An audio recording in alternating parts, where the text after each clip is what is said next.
Are you looking for some easy advice on how to keep your yard weed free as the summer's ending and we're coming into fall? If so, click on the right video. Coming up, I share some easy tips for you on how to make the best use of pre-emergent to keep your lawn weed free. Let's get started.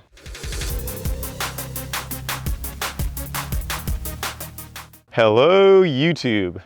Welcome to Project Golf Course Lawn Season 5. You know, Season 5 is slowly kind of coming to an end. We are we're ending summer, fall's about to start, and I figured now would be a great time to make a good video for you guys on keeping weeds out of your lawn at the end of summer and as we get into fall. Pre-emergents are a big part of maintaining a weed-free lawn. It's something that we often think about pretty strongly in the spring, but when the summer and fall rolls around, it's something that's often neglected, even though it's a critical part, it's a core aspect of keeping your lawn weed-free.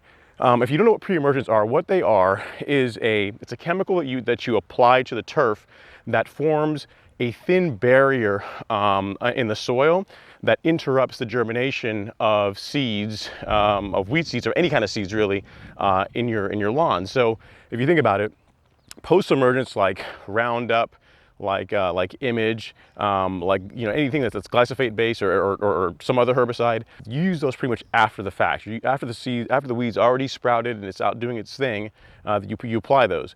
Pre-emergent helps you prevent even getting to that point by stopping the weeds from growing in the first place. I'll give you guys a quick peek here at Alex's lawn because it's looking really sweet in the background. I don't want to deny you guys that. I mean, looking pretty good. All right, back to pre-emergents. So why would you want to use them even after the springtime? A couple of reasons. Let's say in the spring you've aerated your lawn, right? Because a lot of you guys that are serious about your lawn care program will go out and you'll aerate. And you got to remember, when you aerate, one of the things you're doing is you're using those tines, you're driving spikes into the lawn. And a negative of that is that you're basically piercing that barrier that spring pre-emergent application was forming. So in many ways, while aerating is good for your lawn, it also can introduce issues in the sense that it makes your pre-emergent a little bit less effective because you're basically, again, opening up voids in the turf that's going to allow weeds to come through. Another reason to consider doing it, again, in the late summer, early fall, is if you've top dressed your lawns. If you looked at the video that Alex and I have been shooting this year, our lawns have been top dressed twice with one time manually, another time we did a major top dressing. And a negative to that is that you often introduce weeds into your lawn, weed seeds anyway, because depending on where the top dressing mix has been, it's very likely that you're going to introduce, spurge or some other nonsense into your turf. So yet another reason why just a springtime only application of pre-emergent often isn't enough. And even in the best case scenario, so you didn't aerate, you didn't top dress, most pre-emergents have an efficacy period of 4 months, 5 months, depending on the one you go with.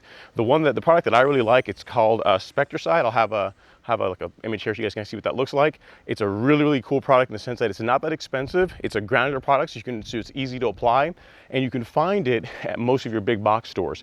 If you guys are interested in seeing how to apply Spectricide, there was an episode of the Fix My Ugly Lawn series where we applied it to Alex's lawn.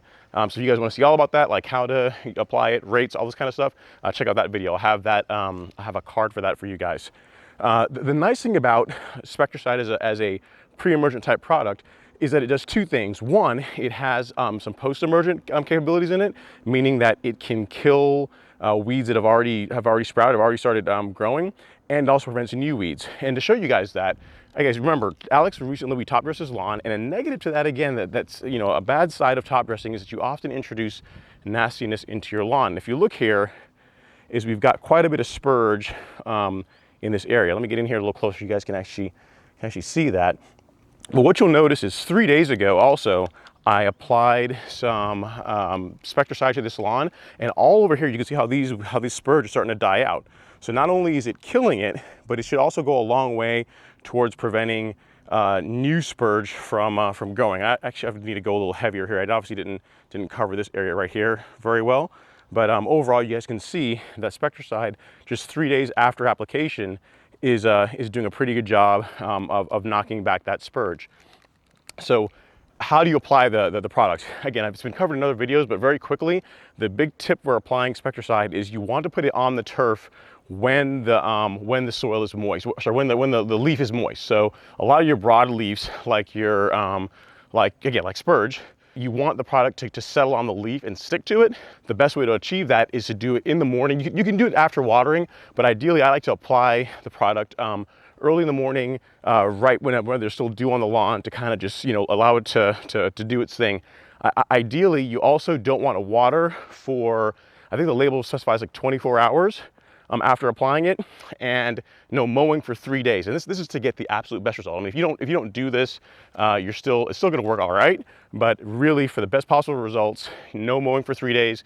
And the one thing I'd say, rule you don't want to violate, is don't apply the product dry. Definitely apply it either right after watering your lawn, or early in the morning when there is dew on the turf from just morning dew. That's going to allow you to get the best possible result out of it. Now, why would you not want to use pre-emergence? This is another good point to talk about too. I mean, it's a great way to keep weeds out of your lawn, but remember how the way pre-emergent works. It forms a barrier and it interrupts seed germination. So now if you're trying to overseed your lawn, like in the fall, some of you guys do like the fall overseeding. If you're trying to do that, pre-emergence might not be something you want to do, because it's going to reduce the effectiveness of your overseeding program. Also, if you've recently overseeded, so let's say, in the last 4 or 5 weeks, you've overseeded your lawn, all of those seeds may not have germinated. So pre-emergent, again, is gonna hurt that. So it's just something to keep in mind. If you're planning to overseed at all, it's something you might want to stay away from, because really, like Spectracide, I think on their label, they specify that if really up to like 10 weeks, you really don't want to be overseeding. And again, seed's really expensive, so if it's something you're planning to do in the fall, pre-emergent is something you want to avoid. But again, as far as an easy way to keep your lawn weed-free, it's tough to beat. I mean, I made my application, I think it was the same time I did Alex's, so it was like the middle of last week, and overall it's done a really good job of keeping weeds out of my lawn. I'm not seeing too many brown areas because I didn't have that many spots with weeds, but let me show you an area here that I am very concerned about. It's always a problem spot. It's between my lawn and the neighbor's lawn. There's always spurge that grows here between us and them, and like in their pine straw beds. You can see in here there's some spurge, and then all along here, I'll take you guys, there's even more spurge. So you see all that's coming through all along the edges. You don't really necessarily need to apply it super heavy, but along the borders, I definitely went heavier than rate. As far as rate, again, it's covered in the video, but if you just so for completeness, one bag will cover 3,000 square feet on your lawn. So just keep that in mind. So depending on how many square feet you have, you know how many bags you need. As far as where to get it, you can get it at Lowe's, Home Depot. It's not that expensive of a product. And if you can't get it from either of those, I'll have links down below on Amazon where you guys can pick the product up as well. Highly recommend it, because unlike most products that you put, like any kind of herbicides you put on your lawn that tend to yellow the grass temporarily or slowly, just hurt the color of the grass, like Spectracide I've had really good results with. I mean, it's the one product that, outside of when the temperatures are super crazy high, like when we're in the high 90s, I wouldn't put it down. But if you're high 80s, you're still, even in summer heat, I've had good results with applying that product and not getting a negative result with it damaging the turf. So just want to share that with you guys. Quick tip, summer is ending, fall is upon us, and most of you guys have probably done a really good job keeping your lawns weed free. So let's continue that up until our warm season grasses go dormant. Guys, thank you so much for watching. I truly do appreciate it. Please like, share, comment. If you're not a subscriber, consider subscribing. I really do appreciate it. I will see you guys next time. Have an amazing day.